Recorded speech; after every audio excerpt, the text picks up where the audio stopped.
Welcome everyone to the Wellness Masterclass entitled Unpacking the Microbiome and Strategies for Aging Well with Dr. Frank Lipman.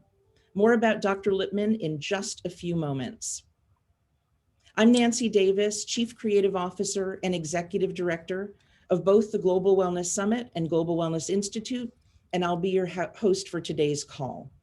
I want to thank Karen Ballou, founder and CEO of Immunocologie, our generous sponsor of this Wellness Masterclass. This is the first year we're having these calls sponsored, and as long as we have generous supporters like Karen, you'll continue to enjoy these events without any cost. So much gratitude to Karen, and I'll be asking Karen to comment a bit later in this call. Now, this is where I usually introduce Susie Ellis, Chair and CEO of both the Global Wellness Summit and Global Wellness Institute. Susie just had her second vaccine shot, and she's sitting in that waiting area. So I'm sure she's listening in. She herself is a brilliant example of aging well. And I know she would welcome you all and express gratitude for your continued support being on these calls, these gatherings, as the Global Wellness Summit motto has always been joining together, shaping the future, and that's what we do. Also on the calls, I just want to mention are members of our team, Beatrice, who will keep you all muted. Wendy Jackson, Paulina Treyes, Betsy Israelite, Cassandra Kavanaugh, many more. We have the best team in the world, and always glad when they join these calls.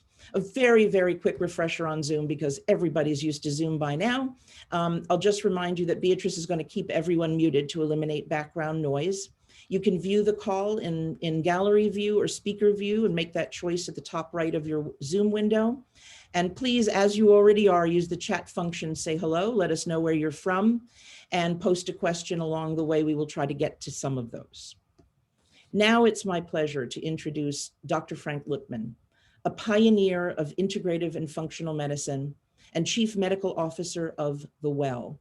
Frank has written a number of books, most recently, The New Rules of Aging Well.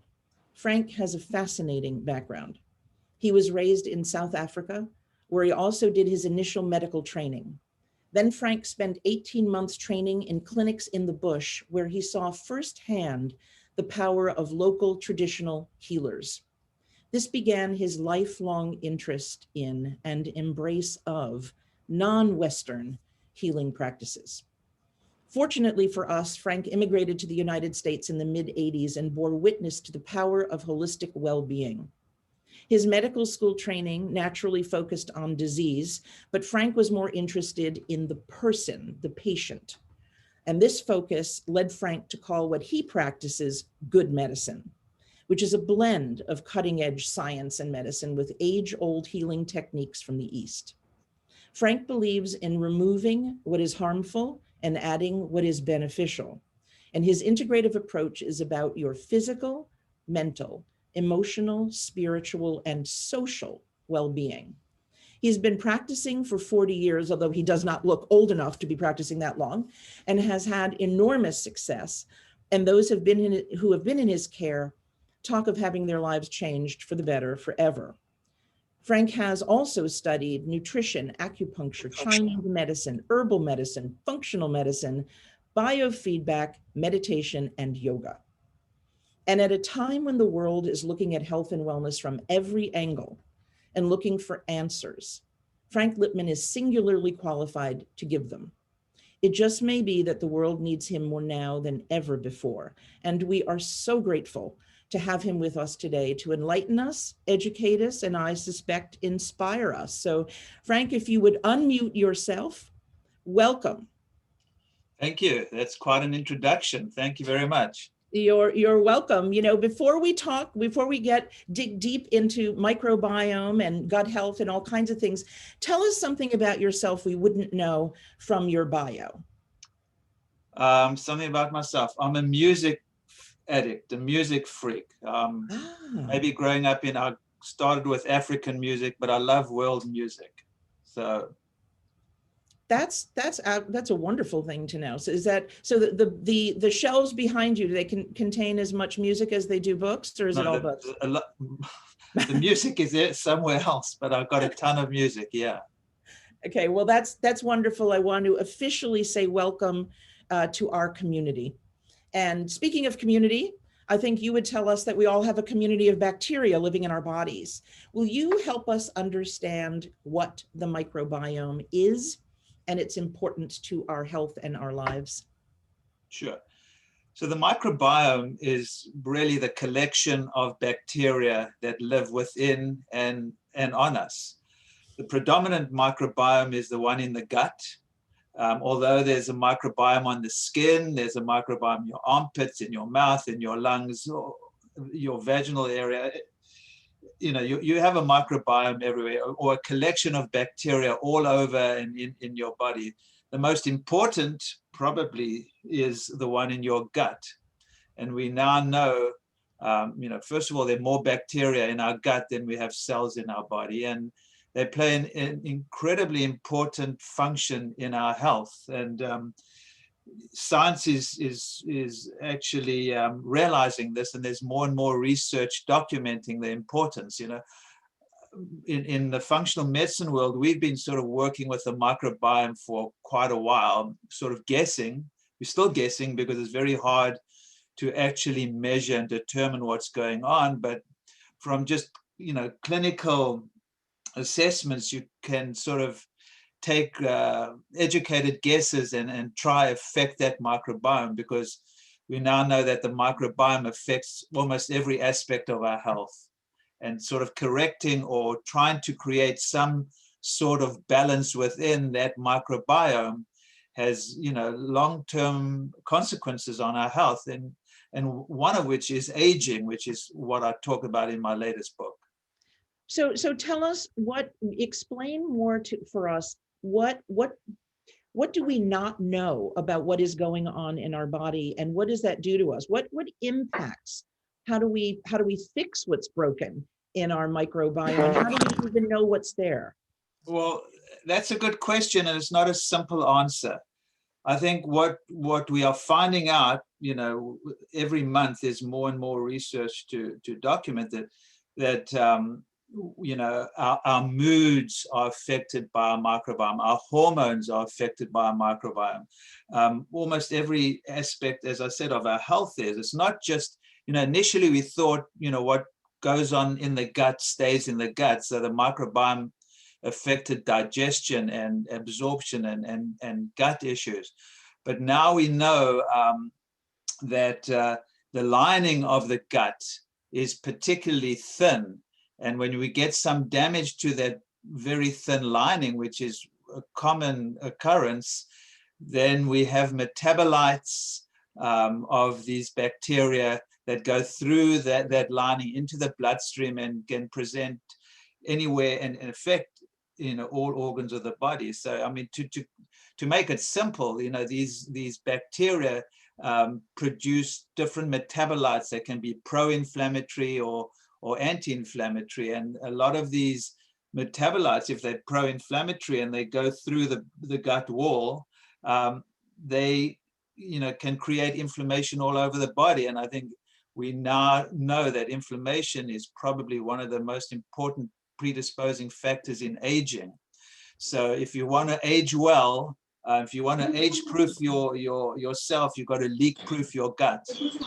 And so what contributes to this inflammation? What contributes to a leaky gut? And then how is it, you know, can you repair it? Sure. So I'm a big, but, you know, everyone talks about, you know, pro-inflammatory foods, anti-inflammatory foods, and you've got to eat a anti-inflammatory diet, or you want to tamp down the inflammation.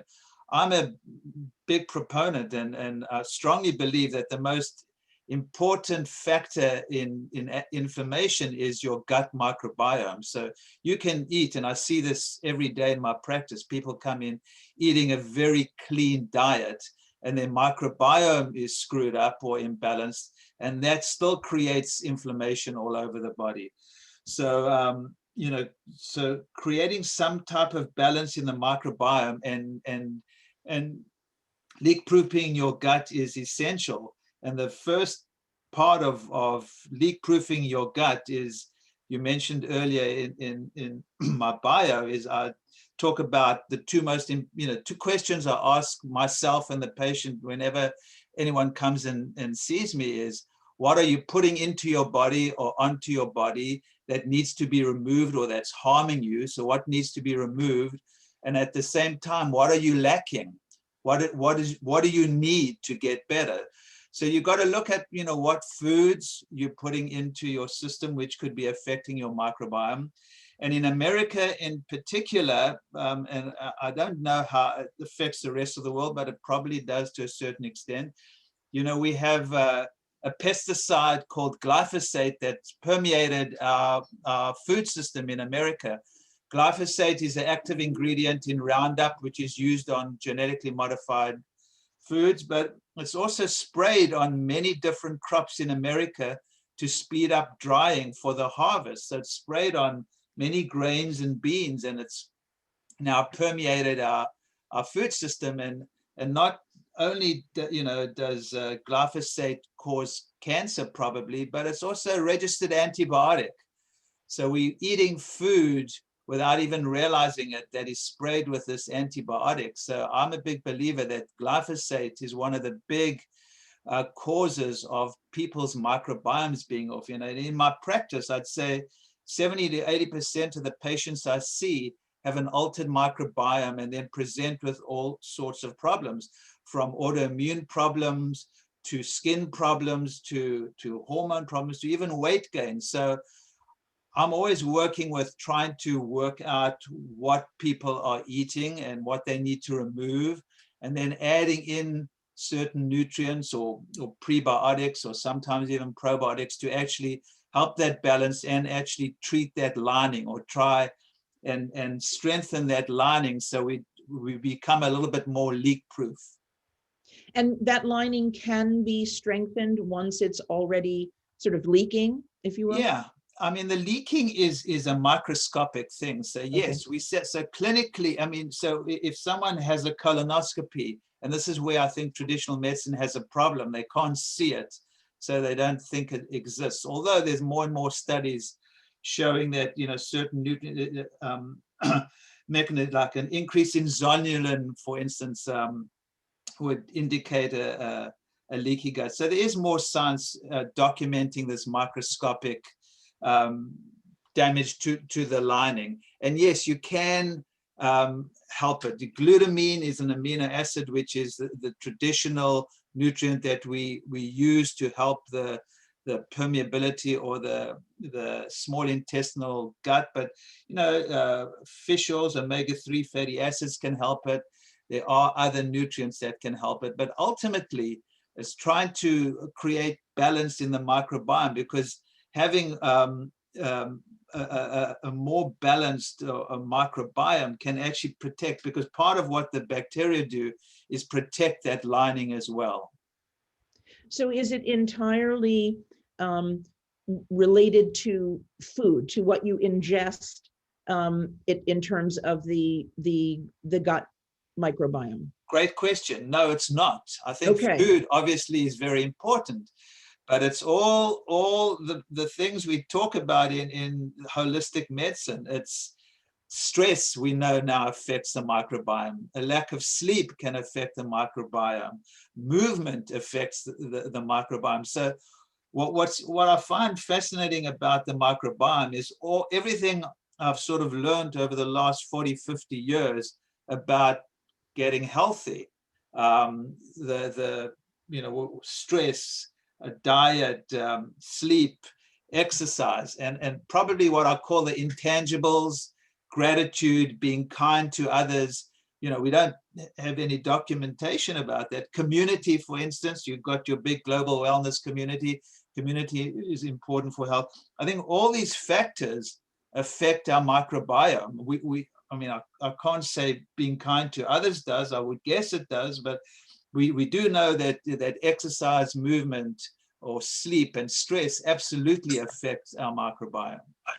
And Frank, what about prebiotics, probiotics, postbiotics? This is a question that's come up from Joy Menzies, who's very involved in nutrition and in clean eating, and this is a question kind of permeating the chat. Perfect. I think these are great questions. So no one really talks about postbiotics, but postbiotics are really those metabolites that are released by these probiotics. And I think those are the key to our health, because it's these postbiotics that are then leaking through this gut wall and going into the system and creating, whether it's anxiety, depression, or all sorts of problems. So postbiotics are really important, and we don't know enough about it, but they basically what these bacteria form, these metabolites of the bacteria. And when it comes to prebiotics, I'm a bigger believer now in prebiotics than in probiotics, because now that I'm testing the microbiome more, and the testing is not particularly helpful, you find different people have different strains that are low, and it's, taking a probiotic is literally a crapshoot. You don't, everyone's microbiome is so different. So I think a better way to start with feeding the microbiome is using prebiotics. So I'm a big believer in eating stalks and stems. That's the fibers of the vegetables that we don't break down, and they get down there to the bacteria and feed them. Or, using resistant starch or fiber that basically we as humans are not breaking down, and then it gets down to the large intestine and feeding those good bacteria. So I'm actually become a bigger believer in prebiotics than I am in probiotics. I used to always give people probiotics. Now I know it's, they work for some people, they do nothing for other people, and they actually may cause a little bit of, not serious harm, but they may cause some, bloating and gas and other, symptoms that are uncomfortable for people. So probiotics are much trickier. Prebiotics is what I would start with. And I think the question about postbiotics, I think it's all about the postbiotics, what these probiotics are releasing, and then that's what's sort of going into our bloodstream and causing the issues. That's a great question. Yeah, there's some really people are very engaged and interested. You mentioned a test, a testing that you do for the gut microbiome, and Michelle Lewandowski has asked, what about the testing companies? There are sort of all of a sudden everyone's testing your microbiome. What's your thought on those tests? And right. Yep. Another great question. I think the tests are in their infancy. The earlier ones I thought were absolutely useless, and I've tried them over the years. The one that I find the most useful that I'm using at the moment is something called the Gut Zoomer. It's Vibrant Wellness is a company that uses it, or Vibrant America, Vibrant Wellness. And that seems to be the one that I've found the most helpful. But even then, you're using a lot of clinical acumen. You can't just, the problem I see in medicine, and even in functional medicine, especially the younger, newer docs, is they treat lab results. And I think that's a real, especially in America, in South Africa, because we didn't have all these lab results, you really got trained to take a good history and listen to the patient, and you treated the patient and not the disease and not the lab results. Unfortunately, I think a lot of times we're treating lab results, and even the functional medicine doctors, a lot of them in the beginning are treating results. So you'll get let's say you get a microbiome test, and you just treat the results without, seeing, the clinical symptoms and what's going on with the patient. So I think the lab results can be helpful, but we've got to be careful not to just look at the lab results. Dieter Buchner has asked, and other people have asked, about fasting, and does fasting have an impact on the microbiome? I love this audience. Yes, I didn't mention fasting. Yes, fasting absolutely affects the microbiome. It's one of the better things one can do. It's one of the things that I'm usually recommending, not only for aging, because it's incredibly helpful for aging. I'm fasting. All I've had, this is my black coffee. That's all I've had. I'll have until noon today. But so yeah, fasting not only affects aging, but absolutely affects the microbiome in a positive way. So actually resting your gut and not putting food into the gut is actually really good for the microbiome. So thank you for bringing that up. Yeah. Okay, and Louise Pollard wants to know if there's any studies on the effect of the Mediterranean diet in particular on the microbiome? Well, the problem I think with studies in diet and the microbiome is everyone's microbiome is different, and I find so my experience. I don't know. There probably are studies. My take on that is the Mediterranean diet may work for one person, may do nothing for the second person, and may even be a problem for the third person, like anything else. Because if you got and this is what I see all the time, if someone has SIBO, for instance, small intestinal bacterial overgrowth, or has a parasite, low-grade parasites, or has an overgrowth of yeast, until you remove that problem, the diet can just cause more problems. Let's take fermented foods, for example. I see this all the time. People have an overgrowth of yeast and they eat fermented foods, and it just makes them worse. And not that fermented foods are bad, but if someone has an overgrowth of yeast and they eat fermented foods, their symptoms tend to get worse. So I think a lot of this has to do with trying to correct, or somehow correct, that balance in the gut, whether it's bad bacteria, I hate the term bad, but or overgrowth of yeast or parasites. You need to try and get rid of these microbes that are causing a problem, and only then do I see that a diet can be helpful or not. So the diet is, and I'm all for, I love a Mediterranean diet as a generic diet for a lot of people, but I don't know if that's the solution to an altered microbiome if you don't actually treat the parasite or the yeast or the SIBO, whatever it is, there first. Can you talk, and the unfortunately we are still in the grips of COVID-19, lots of things going on to deal with that, but can you talk at all about, have you seen the gut microbiome of people with COVID and without? Is there a correlation at all to bad gut health and response to the disease or anything? Well, I've actually seen one or two early studies saying that's a possibility. I haven't, what I've actually, it's hard to say, but what I've seen in my practice, generally people have done well with COVID, but I would guess there's some correlation. It's hard for me to really say that. I think, the point is, yes, there's definitely a correlation with vitamin D, I think, anyway. I'll remove the word definitely, but I believe there's a correlation with vitamin D levels. I believe there's a correlation with gut microbiome. In other words, I'm a strong believer that your immune health, for lack of another term, absolutely affects how we're going to deal with COVID. I mean, I think the elephant in the room has been the two epidemics, the epidemic of COVID and this epidemic of metabolic ill health, or ill health that we're seeing. It's particularly in America and in England, but probably other places as well, where people are just generally unhealthy, and not through any fault of their own for the most part, but through the fault of corporations maybe, or the food industry, or the agricultural system, whatever it is, and we're not dealing with that. We're trying to vaccinate everyone, and I'm not against vaccinating everyone. I think we have a public health crisis, and I do think that's important.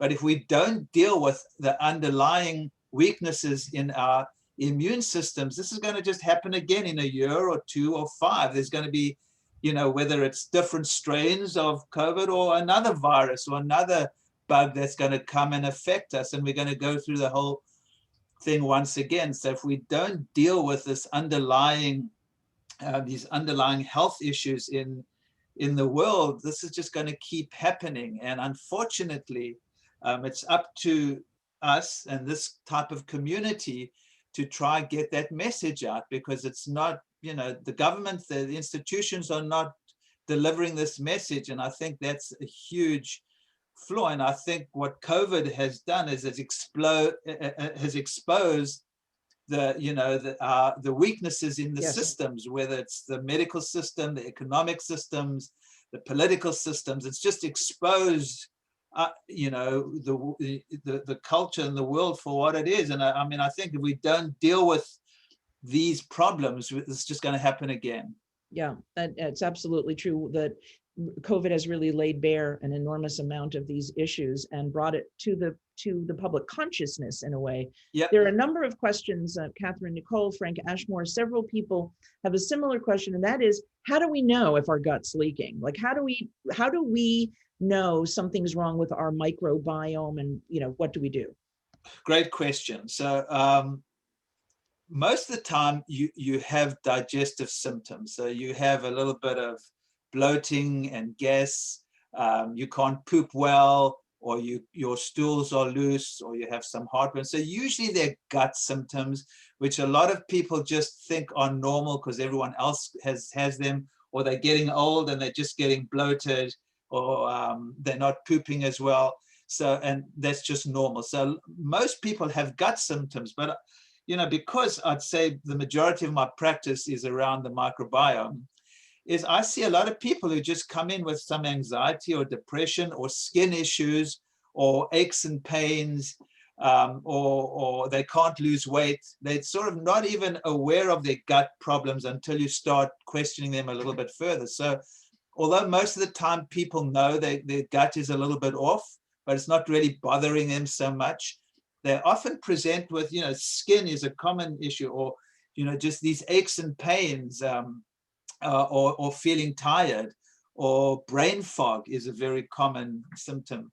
And even more and more, I'm seeing people who come in with mood problems, just feeling anxious for no reason, or depressed. So it can present anywhere in the body, which is what's so interesting about the microbiome, and doesn't have to, you know, people don't have to have gut symptoms, although most of the time people do have gut symptoms and don't even realize it, or just not aware of it. You know, you mentioned the skin and how important this is. And before the call got going, you and Karen Ballou from Immunocologie had a conversation about this. I'm going to, Dr. Lipman, take a sip of water and relax for 1 sec. I'm going to ask Karen Ballou to just comment on the importance of the skin in this conversation. And then we're going to get on to other topics with Dr. Lipman in a minute. Thank you, Nancy. And hello again, Dr. Lipman and everyone. I just, you know, this is such a fascinating conversation for all of us in wellness, because with Immunocologie, just as a point, that has been my conversation since I decided to even put this together. It wasn't because we needed another skincare brand. It's because we needed to think about our skin health. And our skin health is reflective to what's going on with our gut. Hard conversation to have, because sometimes we just want that immediate satisfaction, but it's about the balance of the skin. What is happening with the skin, and what is happening with the skin's microbiome? What's happening within the gut? So what Dr. Lipman is talking about here, and someone asked the question very specifically, well, how do you know? Well, the first thing I have to say is that when I see someone with a skin eruption, it's not just an outside eruption, it's what's going on inside the body. And what's going on inside the body and is trying to get out those toxins. So for me, it's about inflammation. I don't talk about anti-aging, I talk about inflammation. The more I can take down inflammation on the skin, I'm balancing the skin, exactly what Dr. Lipman is saying. How do we get that microbiome balanced? And it's something that I think, to his point, is you can't almost diagnose yourself. You really have to go and have some testing. You have to go in and have things. And the same thing with skin. You can't just think, oh, I know every product, I'll try this, I'll try that. You really have to get to the professional who can really help to diagnose it with you and help you get to those results. If you do diagnose yourself, you find yourself constantly going on this treadmill trying to figure it out. Yeah. Karen, thank you so much. And I know that, Frank, you agree in terms of the skin. Can you just talk about that for 1 second, and then we're going to...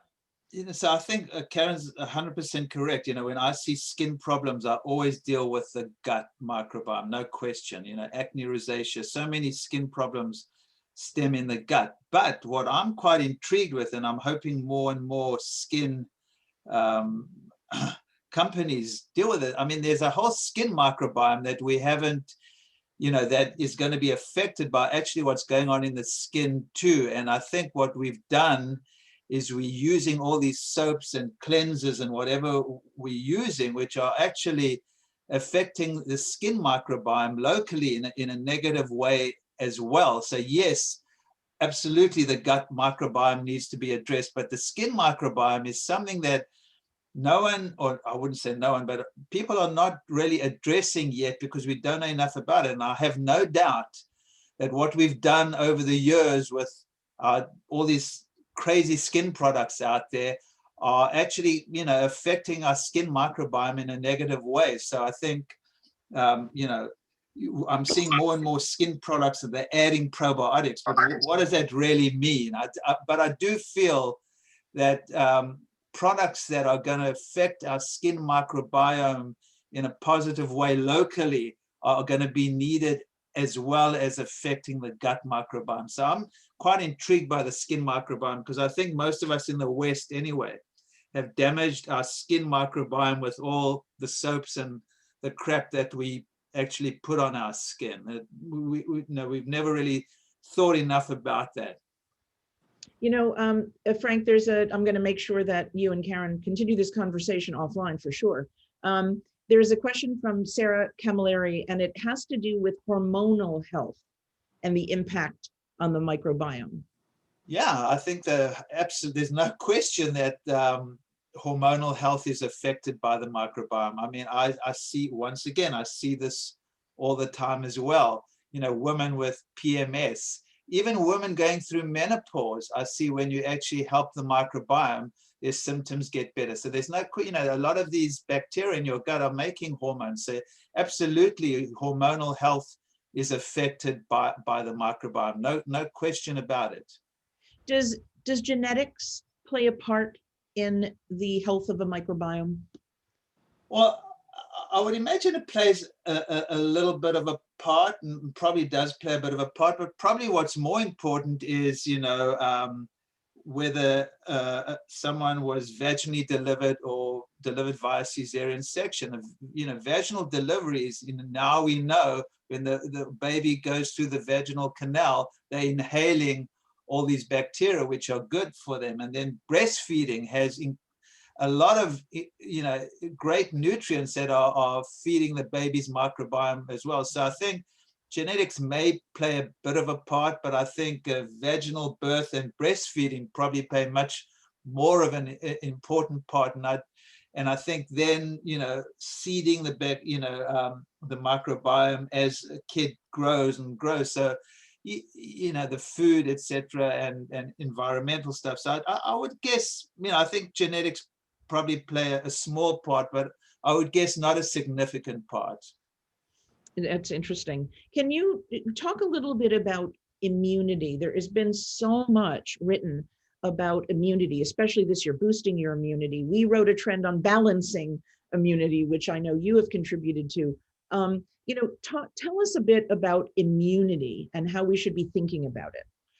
Well, I definitely think we should be thinking about the term boosting, which is what I used to use as well, is probably not the right term anymore, because what we found, especially in the early days of COVID, is, so many people were experiencing the cytokine storm, an overreaction of the immune system to what was going on. And it was these cytokines, this overreaction, which were making people really sick and often causing death. So, we sort of tempered that language a bit. It's more about balancing your immune system or strengthening. You don't want it to overreact and you don't want it to underreact. You want a more cohesive, sort of balanced immune system. But, to get back to and there are many factors that affect our immune system. But to get back to the gut and the immune system is, 70% of our immune system is either in or around the gut. And that makes perfect sense, because the gut is your sort of internal barrier protecting you from the outside world. So you need a major part of your your gut to have an immune system around there, because you have all these foreign particles, that you're eating, you're getting into your gut, and you need some protective mechanism. So the fact that 70% of your immune system is in or around your gut tells you how important your microbiome is to immunity. Frank, you're one of the probably handful of people, of doctors, that people go to for this very specifically. What are the latest treatments? What are you recommending? What do you see on the horizon in terms of this, and how widespread is the problem? I think it's an epidemic. I mean, I see, look, it's hard for me to say because obviously I attract a certain type of patient, but I and colleagues of mine who do similar work around the country are seeing more and more young women coming in with autoimmune problems, which is usually a result of this leaky gut or intestinal lining that's more permeable. And because of that, it's, these postbiotics or these metabolites are leaking through and triggering your body to make antibodies to other tissues in the body, whether it's a thyroid or other tissues. So we're seeing this epidemic of autoimmune problems in young women in America anyway. It may be the same in other places. I'd be interested to see. And I'd say almost all of them, or most of them that I see, have had a history of doing too many antibiotics, for whether they were put on antibiotics for acne or recurrent urinary tract infections or sinus infections or throat, tonsillitis. But I think my generation of physicians overused antibiotics when these kids were younger, and now we're seeing the consequences of this overuse of antibiotics, which carpet bomb the microbiome, and then we develop these altered microbiomes, and then develop a leaky gut, and then develop an autoimmune disease. So that's probably one of the commonest issues that I'm dealing with, especially in younger people, which we should not be 20-year-old kids should not be having this problem. I mean, I think it's criminal. But once again, I'm seeing different patients to some, I'm not dealing with people in poorer communities where there are different issues. I'm just talking about my experience in Manhattan, New York, dealing with the type of patients I see. So that's my experience. I'm not saying this is what everyone else has experienced, but to people like me, this is an epidemic, this epidemic of young people with autoimmune diseases. Very interesting and very, it's scary. And, we don't need any more parallel pandemics, but there seem to be a number of them, mental health crisis, yep. and all of this, really, really powerful. Okay, let's pivot for a minute to aging. Anti-aging is a category we've all heard a lot about. It's an enormous part of the global wellness economy that we know. But what is aging well to you, and how do what's the trick? What's the secret? How do we do this? Well, I don't know if there's a secret, but aging well to me it's not anti-aging. We're all going to get old. We all, it's how well you age, how long you can increase your health span. So there's this term health span, how long you stay healthy and vital, and then you just snuff it, just drop dead and snuff it. So, for instance, I'm 66. I want to just stay healthy and vital so I can do all the things I want to do, enjoy my grandchildren, et cetera, et cetera. And then when I'm 90, 100, whenever I am, have a week, maybe, hopefully less, of being a little bit disabled mentally, whatever, and then, die. I'm perfect. I don't want to suffer and be disabled as I get older. So the idea is to stay healthy and vital and increase your health span as you increase your longevity. So that's, to me, what healthy aging is. So not that things, I can't do some of the things I used to do 20, 30 years ago, and that's fine. You adjust accordingly. I exercise in a different way. I pay more attention to my sleep. I, you know, I'm more serious about my meditation practice. I fast now, so things change, but you can change your lifestyle. And, you know, you said, what's the secret? You know, the secrets are, you know, what a lot of these cultures have been talking about forever, you know, whether it's fasting or meditation or moving our bodies or having community. A lot of these issues or these factors, I think, are as important as what we eat. You know, to me, being kind to yourself, to others, is probably as important, if not more important, than what you eat. So, you know, having passion, having a purpose in life, all these factors are really important to how well we age. And your, you know, blend of what you practice, your good medicine, the blend of the science, and there's so much research going on now in this area. I mean, so much money being poured into the study of the gut, you know, things that you've been talking about. And then there's also the Eastern healing and traditions. And so when you know, treat a patient now and someone comes to see you, would you say, how is it 50-50? How much is about healing and how much is it about science?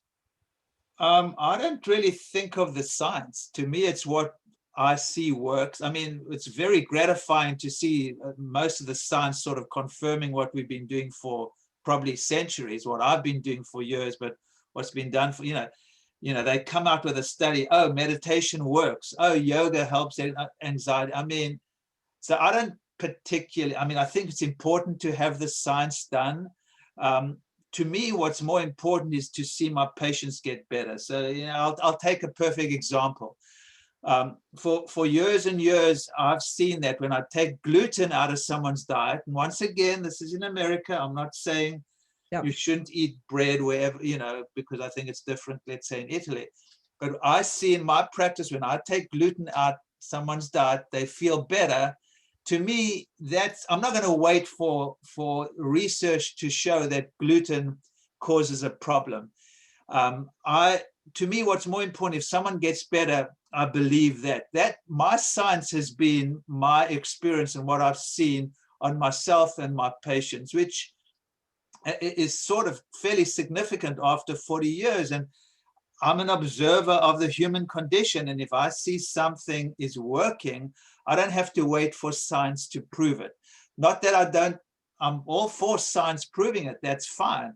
But if I see something working, I don't have to wait for the science. So yeah, so I don't see it melding science. To me, it's clinical experience and seeing what works for someone, because if it doesn't work, you know, the same thing doesn't work for everyone. We're all different. Right. So you got to, you know, meld your treatment to what's going to work for someone and what someone is going to, you know, embrace. You know, you've got to work with whoever's sitting in front of you, because That's some right. people won't, you know, intermittent fast or fast, some people will. So you've got to adjust according to who's sitting in front of you and work with that person and try inspire them and motivate them to make the changes, because ultimately it's making changes in creating healthy habits. And if you can get someone to do that, that's what you want to do. And sometimes you need to instill a little bit of fear into people to make them make that change. But at the same time, you always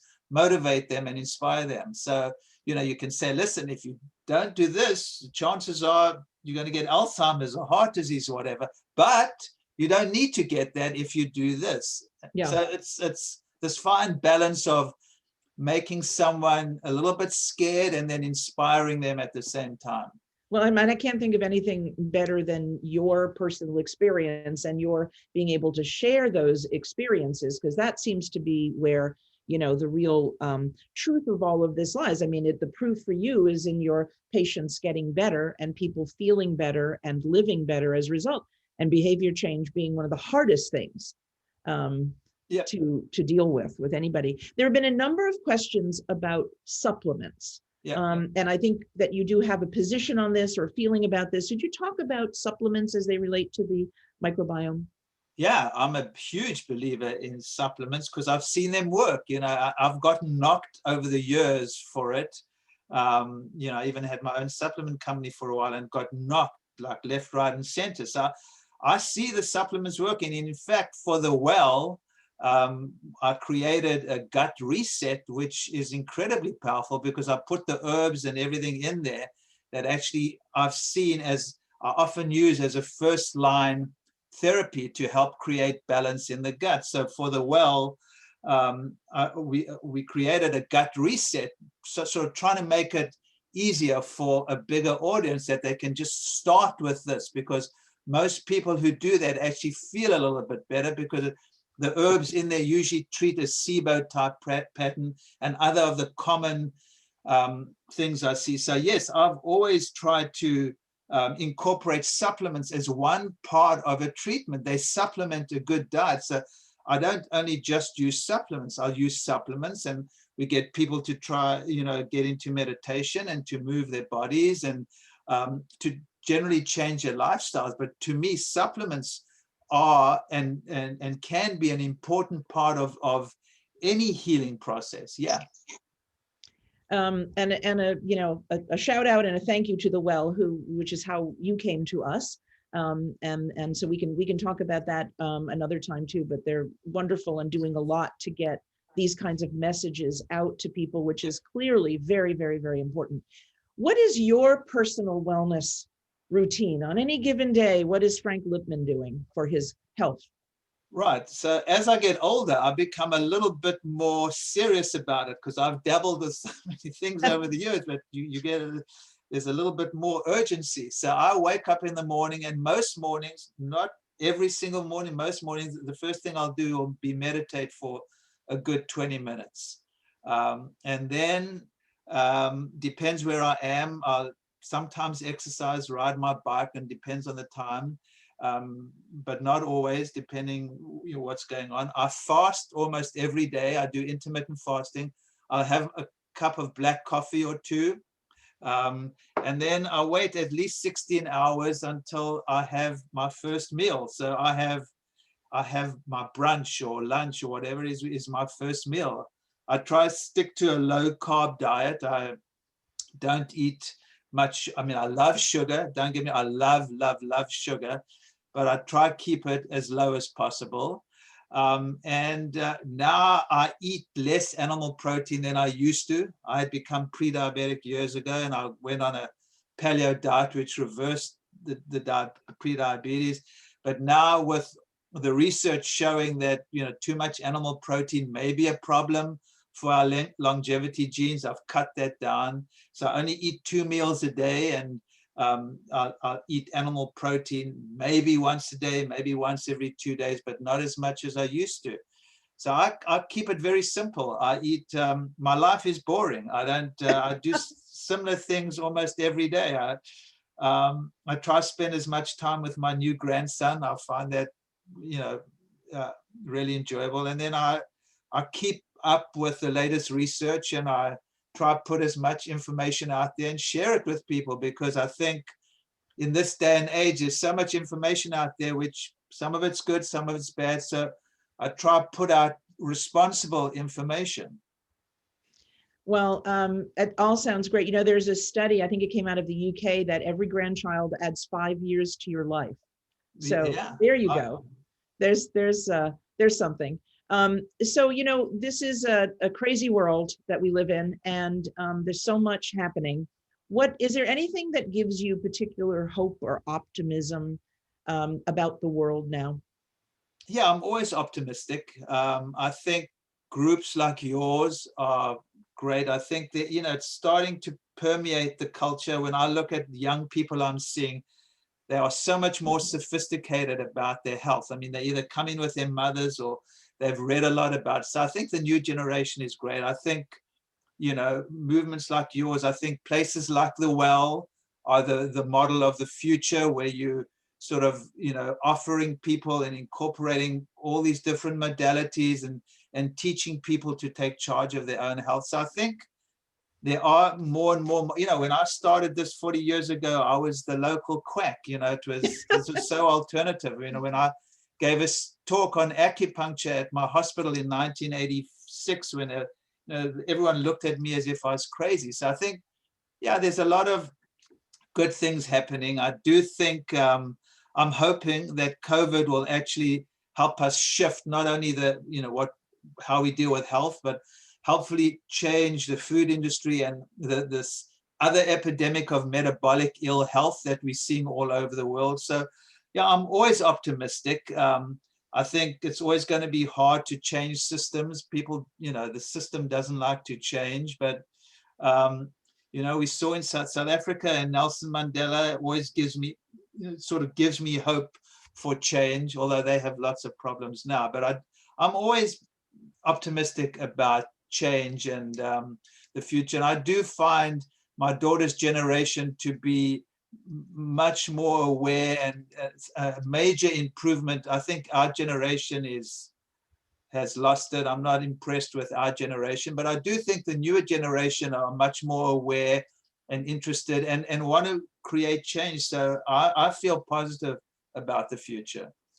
Optimism also, I mean, there Good is for health. Yeah, there's a science about optimism and the impact on health. Absolutely. Yeah. Everyone wants to know what you eat. Everyone in the chat wants to know what food you eat. Yeah. Okay. So, I'm working, I do more and more virtual. So my wife is gone to my daughter she's with our grandchild. So she's left me a salad and soup in the fridge. So I'm going to have a salad and soup for lunch. And for dinner, I don't know, whatever she makes. Sometimes it's fish, sometimes it's chicken, sometimes it's just a salad. It's very simple. I mean, I don't eat, we don't eat, thank God my wife's a fantastic cook. So she makes things taste good. But I lead a very simple life. I don't like going out to fancy restaurants. I like eating simple food.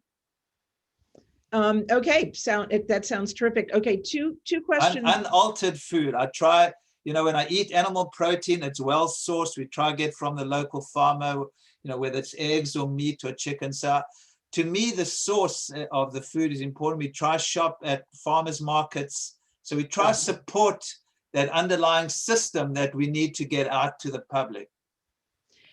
Two more specific questions, and it's, I'll just say that this one comes towards the end and it has to do with enemas. But a number of people have asked, and Dieter has asked a couple of times, that I ask you about enemas and whether they flush out good bacteria and what your thought is on that. And then people want to know specifically what supplements. Right. Okay. Well, enemas don't really go that far, but I use enemas for medical purposes. For instance, I'll use butyrate enemas if someone's got inflammation in the large, distal or the last part of the large intestine. They say they've got ulcerative colitis. I'll use specific enemas, but I don't really recommend enemas. And colonics, I don't know if they do anything. Colonics, they may even flush. They may even be a problem, but I'm on the fence. Some people swear by them. I never really recommend them unless someone's really constipated. So that's my take on that. I take a lot of supplements. I believe they help. I take coenzyme Q10. I take alpha lipoic acid.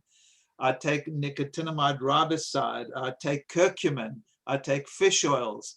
What else do I take? So I take. What I do in my practice, there's a nutritional genetic test that I do. So I take where my nutritional genes show I'm weak, and then so I take nutrients according to that too. So I think in this day and age, we can fine tune what people take according to their needs. So some people from the nutritional genetic profile will need nutrient support, vascular health, or in the inflammatory process. Or detoxification. So it all depends. But so I take some sulforaphane to actually help with detoxification as well. So my supplement protocol is sort of targeted to what my genes sort of show, which is a genetic predisposition to diabetes, heart disease, Alzheimer's, etc. I would be remiss if I didn't right now invite you to come back and do another one of these sessions with us.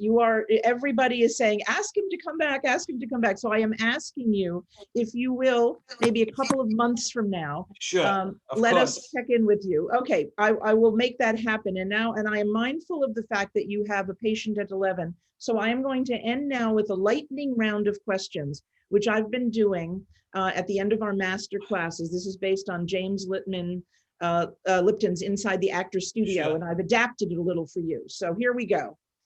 Frank, what is your favorite wellness word?